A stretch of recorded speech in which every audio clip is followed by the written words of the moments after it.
Kankakee, Illinois is a world away from Kyiv, but the effects of Ukraine's conflict are being felt here too, in these growing waves of grain. Russia's 11-week invasion of Ukraine has imperiled global supplies of wheat, corn, barley, oilseed, cooking oil, and fertilizer. World food prices have risen nearly 13% since the invasion, the White House says. President Joe Biden said Wednesday during a farm visit that he's doing all he can to help American farmers fill that gap, which he blames on Russian President Vladimir Putin. You're literally the backbone of our country. It's not hyperbole. But you also feed the world. And we're seeing with Putin's war in Ukraine, you're like the backbone of freedom. On Wednesday, Biden announced a number of interventions for farmers.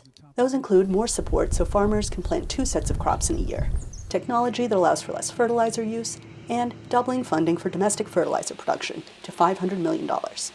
President of the European Investment Bank this week sounded the alarm, saying that Ukraine is sitting on a staggering amount of wheat. Ukraine is the wheat basket of Europe, and it's sitting on 8 billion euros worth of wheat right now from last year's harvest. They cannot export it. They have no access to the sea. This is one of the key issues that we must address, because they are industrious people. They are sowing like crazy right now, and they will expect probably a good harvest, maybe 70% of last year's harvest in a couple of months, and then what to do with it. Already the effects have spread. Last month, farmers in Sri Lanka participated in strikes over rising food and fuel prices. That movement ultimately resulted in the resignation of the island nation's cabinet and prime minister.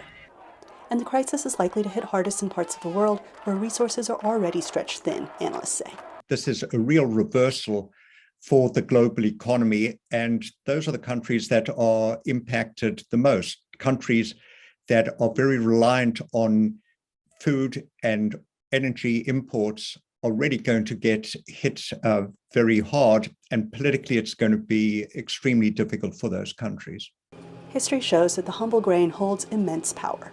When the price of bread shot up in 1788 France, peasants revolted, hungry for governance ruled by the principles of liberty, equality, and fraternity. The next year, the revolution came. Anita Powell, VOA News, Washington.